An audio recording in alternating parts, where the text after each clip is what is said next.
This Take is your 5. prana. I'm having a little bit of trouble with this recording stuff.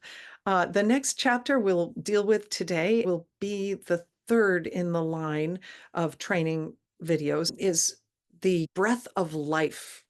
And in this chapter, you will see that I have based the beginning on a wonderful and rather old book written by Ramakaraka Yogi in the late 1800s, early 1900s. It's called The Science of Breath. I've added some modernization to it, but it's so charming. He is absolutely so appalled with how people breathe wrong, that they often breathe in their mouth, for example, which makes me think, right? And so it's always good when we're cueing pranayama to keep reminding people to breathe in their nose. I notice that when I talk a lot, I can't, because it's a little bit limited in my nasal cavity. I don't know why, but I think it would take a long time for me to pull the breath in my nose. So I'm not going to be doing that during my talking, but it is good to think about when we're not talking.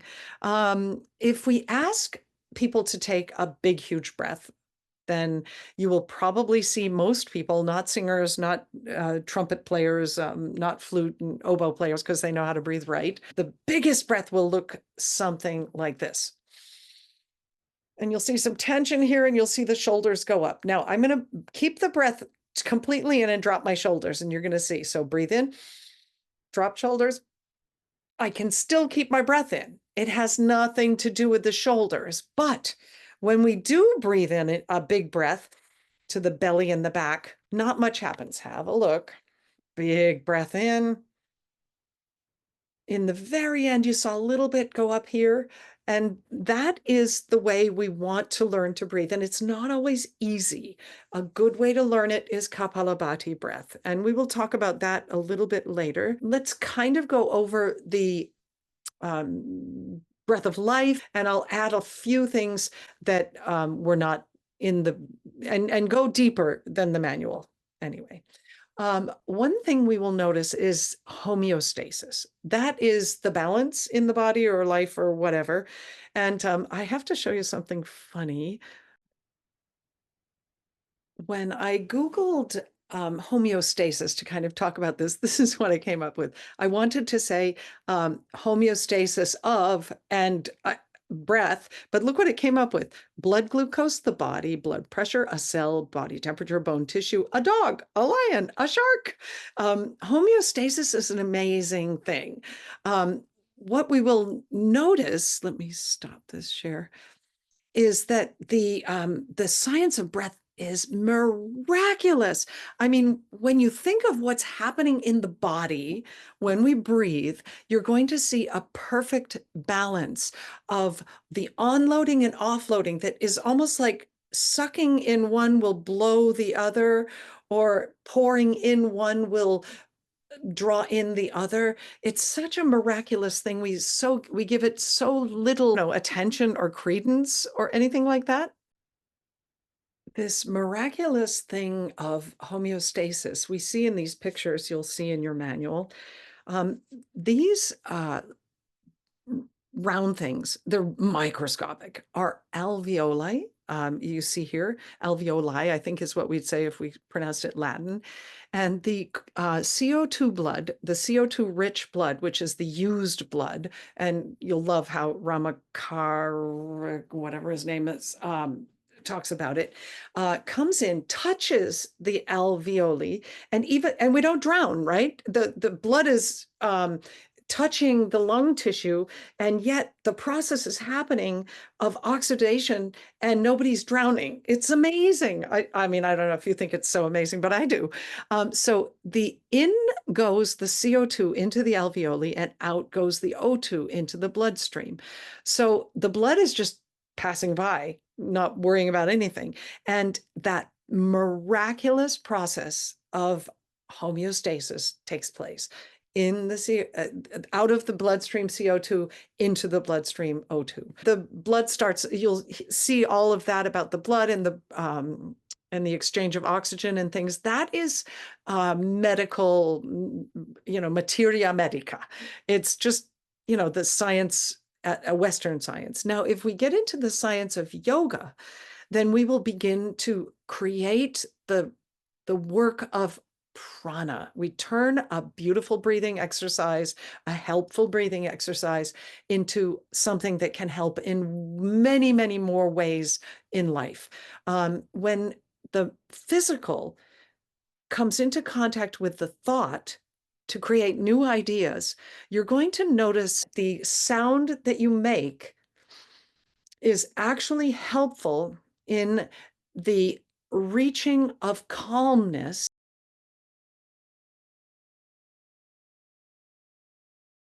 because that is ujjayi, and in the science of yoga, it will connect you more closely to the real flowing of energy, which is not just breath.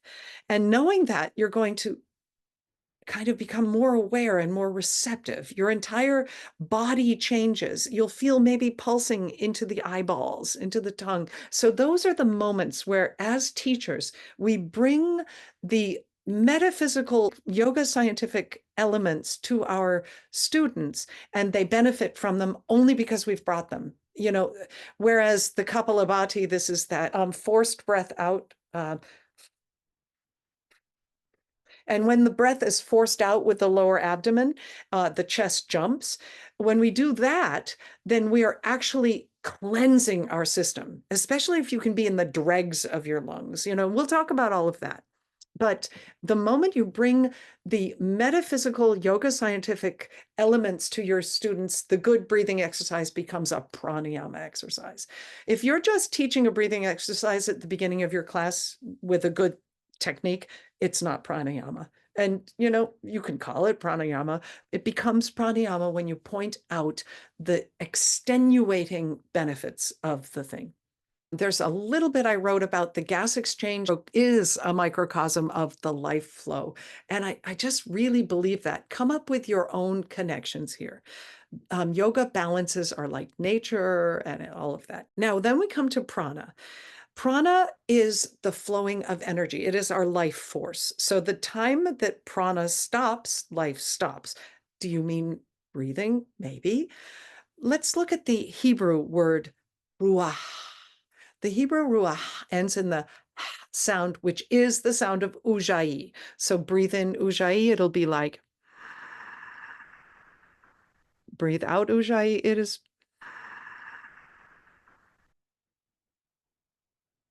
And that sound is actually the sound that brings you from a good breathing exercise into a pranayama exercise.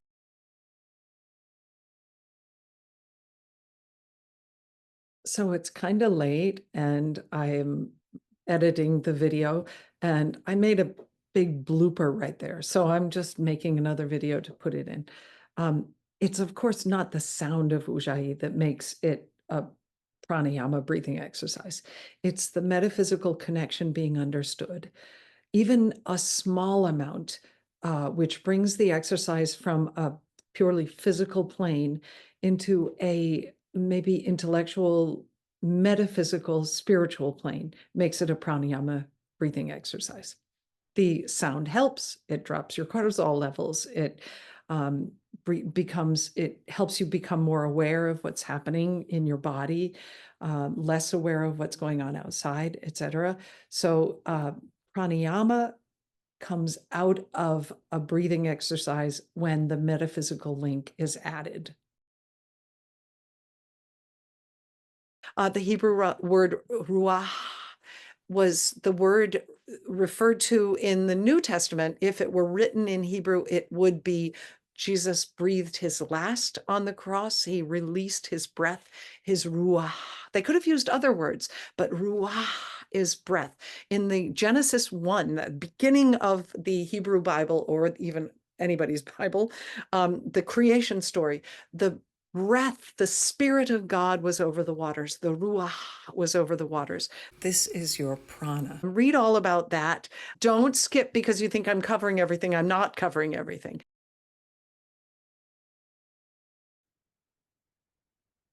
The 5 prana vayus, they're called mahaprana. Maha actually means joyful. I didn't know that. And vayu is a wind.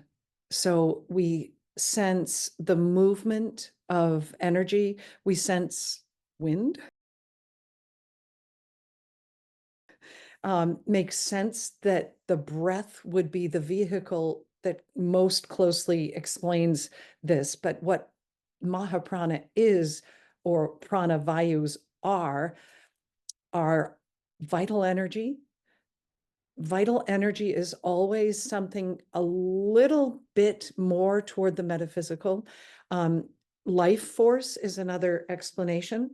And prana is the connecting link between the body and the mind. I don't mean a breathing exercise. I'm going to go into this an awful lot because there is a link between a lot in the science of yoga that starts with the physical, and the mind brings it to connect into the metaphysical by steps. And this is one of them, one of the most vital. The effects on the mind, body, emotions, and spirit. So when we talk about the prana vayus, they touch all aspects of body, mind, wisdom, mind, spirit, etc. It will also bring in other kinds of yoga science topics, how it fuels the system's physical, mental, energetic levels. We'll talk about the disorders that happen when this particular prana is being ignored or dissipates because of an illness or because of strain or stress or trauma or something like that. What can be done to balance that prana in respect of yoga, for instance, asanas or breathing, pranayama exercises, what the effects are when this prana is balanced in the body, what the effects are when this prana is imbalanced. I think I just said that. Yoga poses that will restore the balance and feed the prana vayus. So let's keep in mind that these prana winds, they each have a direction. They have a place that we kind of focus them on in the body, rather like the chakras. The chakras are said to go from the pelvic floor, tailbone region, up the back, corresponding with different areas that we usually see as in the front of the body. And they're not physical, they're metaphysical. So prana is, in our culture, the Western culture, or let's say the Judeo-Christian culture, maybe, said to be the Holy Spirit. Now, that already goes into metaphysical areas, actually spiritual areas, we would say, as Christians. And people who don't identify as Christians won't have had an experience with the Holy Spirit. In the manual, you'll see a lot about the Holy Spirit. It might be interesting for you to read about that. But anyway, in Judaism, it is a word called ruach. Now, it has that aspirated sound, which is, does it remind you of anything? The ujjayi breath. It's when we kind of draw the lower throat together to create that sound, the warm, making a fog on a cold window type thing, in the nose and out of the nose. By the way, cue breath in the nose.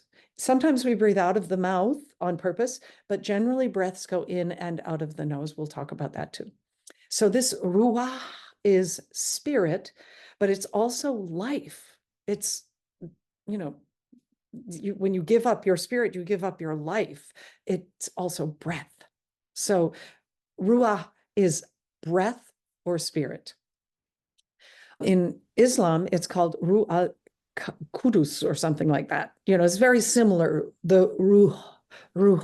In Far Eastern languages, prana, life force, sometimes called ki, is also important. This energetic field that is not what we feel. I mean, have you ever been walking down a street and seen someone who seems to radiate? Like you just feel drawn to that person.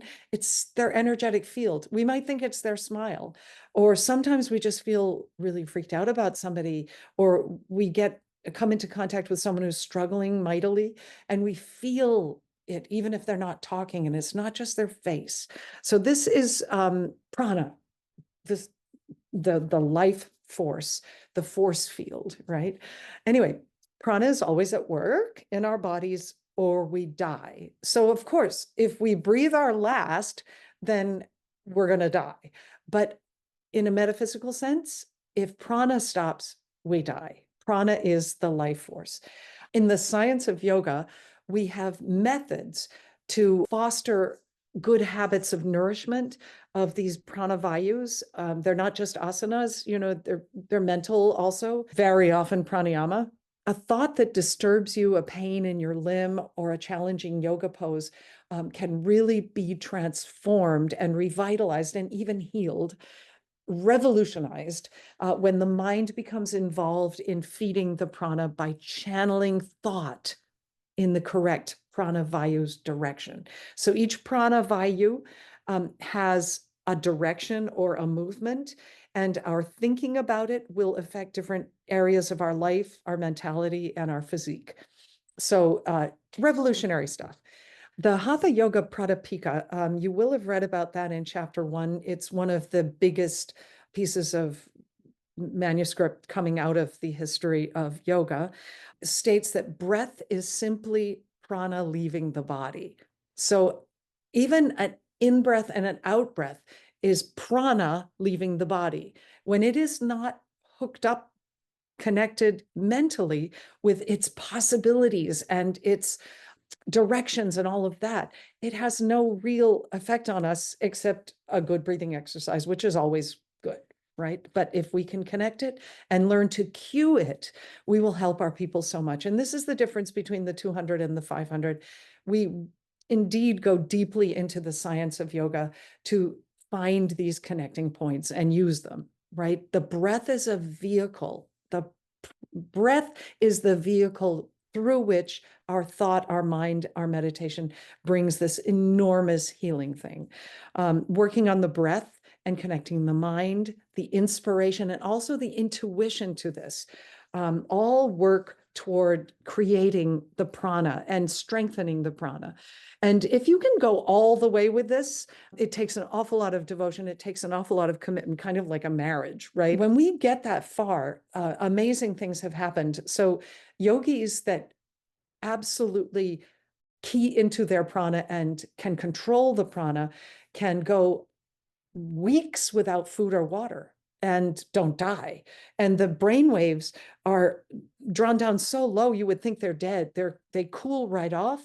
But there's one part of the brain in this deep meditation that is kind of like one of us being chased by a lion. It's lit up for week after week after week, but they don't access the physical needs for water and food. And this is prana. Where do we get this prana? From breath? No, it actually comes from the 5 elements in yoga science. And the 5 prana vayus or winds are individually associated with the different elements. So here we see the 5 different elements in the science of yoga, which correspond to ours other than one: earth, water, air, fire. And space, the space word here is more the metaphysical. It doesn't actually mean out of space, outer space, like beyond gravity. It means the ether. You might see it as the ether, or you might see it as the metaphysical. It is the meditative phase. If we moved up the chakras from the physical, which we call gross, doesn't mean ew, gross. It's the physical is called gross. We have the first 3, Muladhara, Svadhisthana. The third chakra is Manipura, which is in the middle of the body. When we get to the heart chakra, Anahata, it is actually split in 2 as far as its element is concerned. It is part gross, so kind of physical, something we can grasp in Western culture, and part metaphysical, which is more the spiritual. And then we go to the Vishuddha, which is spiritual, and we'll get into that, and the Ajna, and then of course the Sahasrara. Anyway, these elements and also the prana vayus connect and correspond with 5 of the chakras, as well as 5 of the koshas that I've spoken of.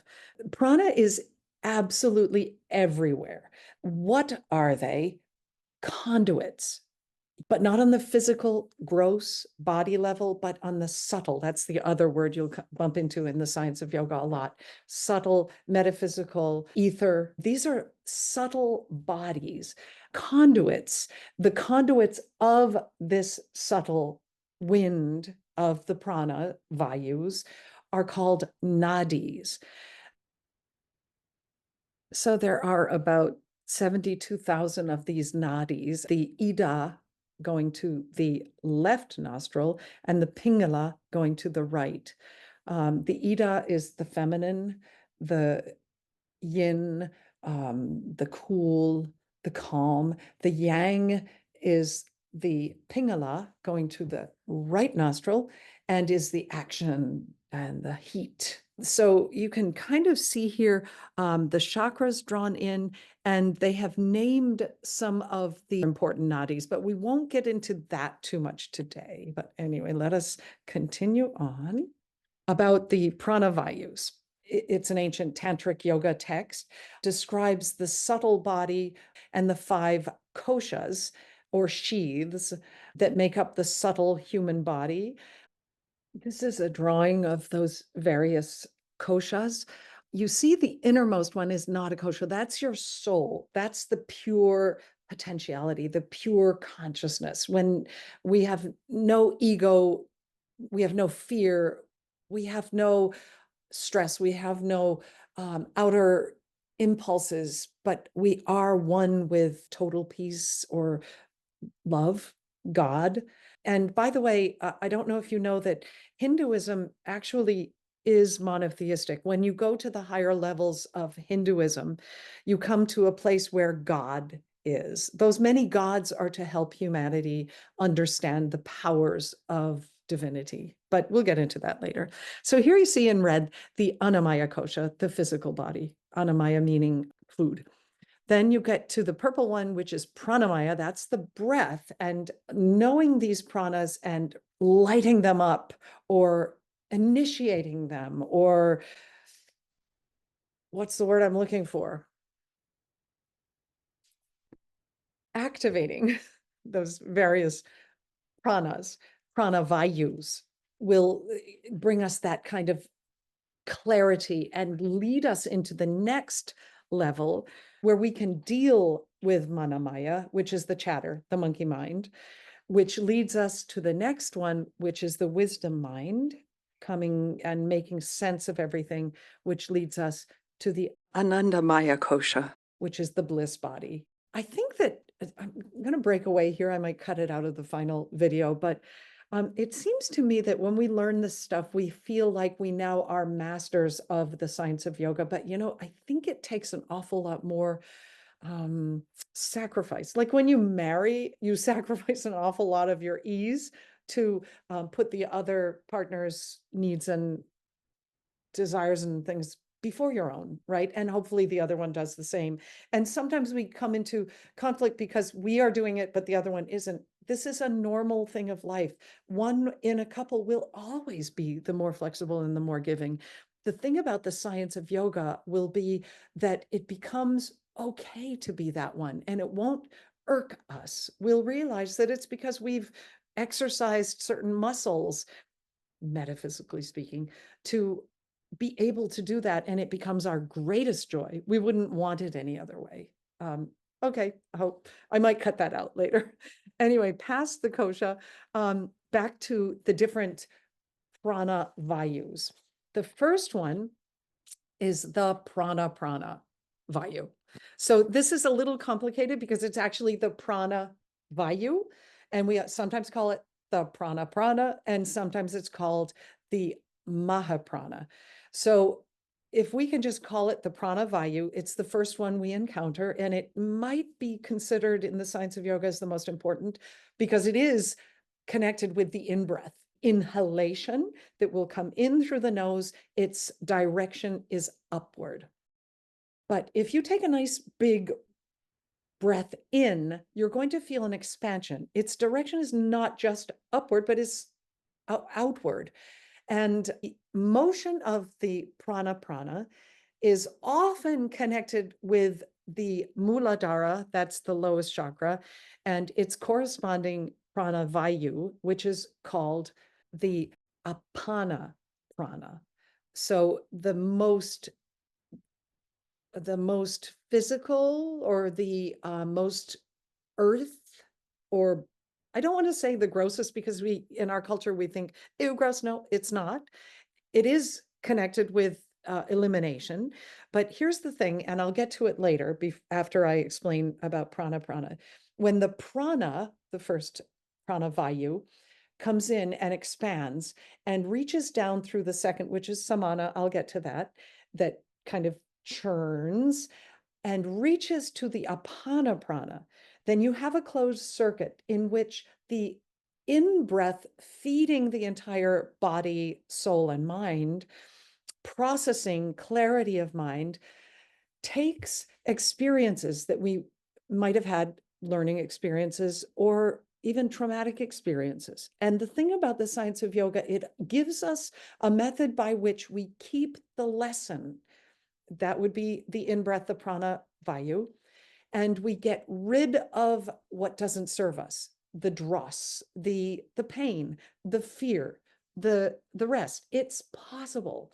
So we don't just, like, I tend to kind of run away from things that are uncomfortable, and I'm perfectly good, and my ADD serves me well here to not face it, but it's there. So my work now is imagining that in breath and the prana vayu expanding, connecting with the lowest, lowest when we sit meditatively, the lowest it is associated with the pelvic floor and the, tailbone and things like that.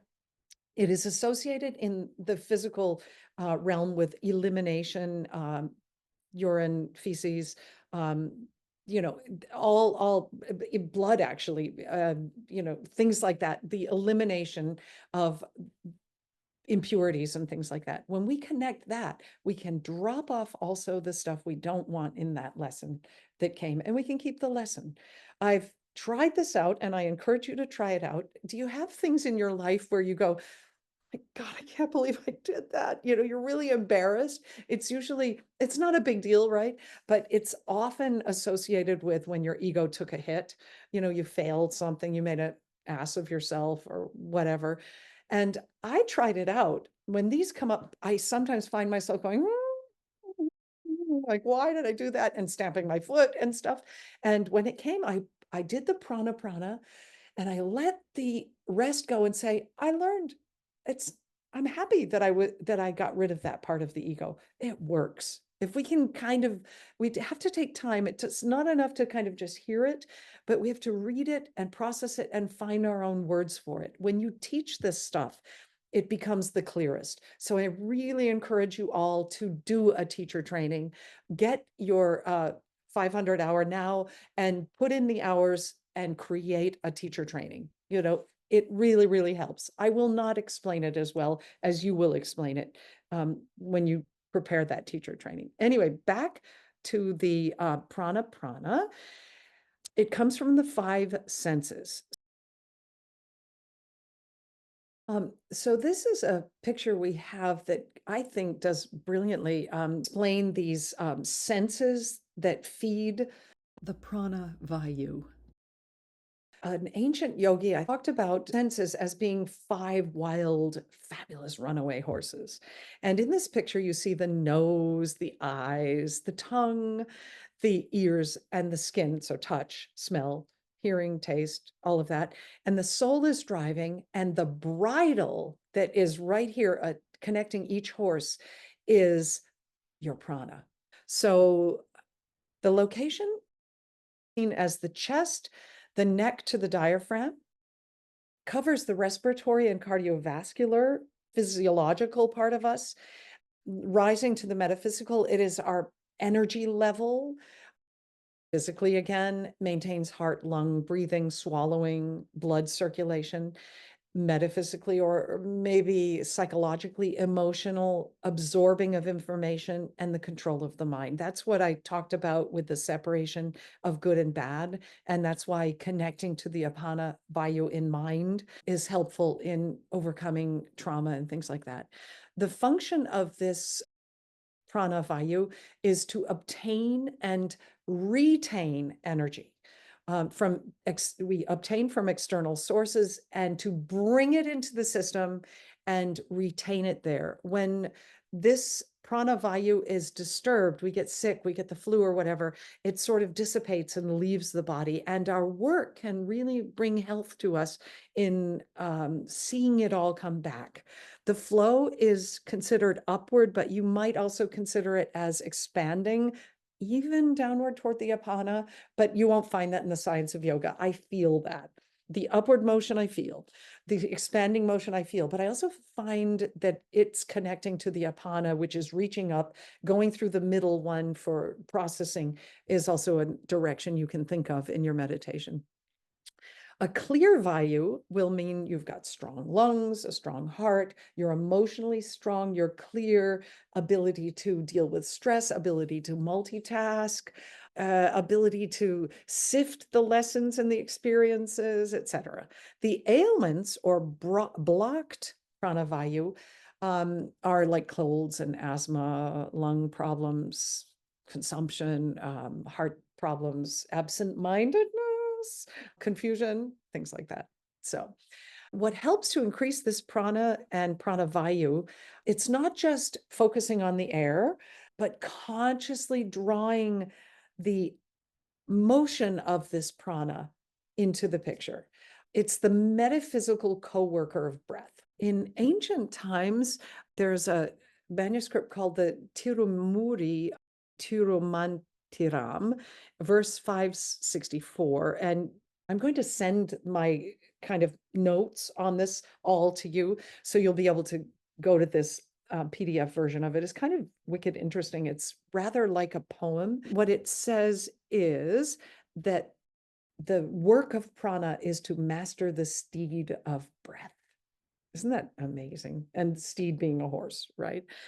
All right. Until we can do this, we'll be swayed by the monkey mind, and the horse is going to run away. And that bridle is the prana, and the soul is the driver. It's the ego with the big E, has nothing to do with our importance or egocentricity. It is actually, we are what we are. And the asanas to improve the prana vayu are any kind of chest openers. Virabhadrasana 2, Warrior 2, Chakrasana, back bend, and all back bending poses. Anything that opens the chest, and your cues that can bring that in will be helpful. For instance, you can say the vital energy associated in the science of yoga with this pose will bring clarity to the mind. And that already becomes a self-fulfilling prophecy to your people. If you overdo forward folding, you're going to block the prana vayu. Overdoing forward folding means you haven't balanced it out with back bends and chest openers. This is why we don't fix back ailments with forward holds ever. You know, we generally fix back ailments with all kinds of movements, but not just forward folds. That tends to feel good, but it tends to sort of create more problems than it fixes. So this is one reason why we balance out our yoga practice back bends with forward folds somewhere close to one another. Doesn't have to be right close to one another, but within the class and fairly close to one another.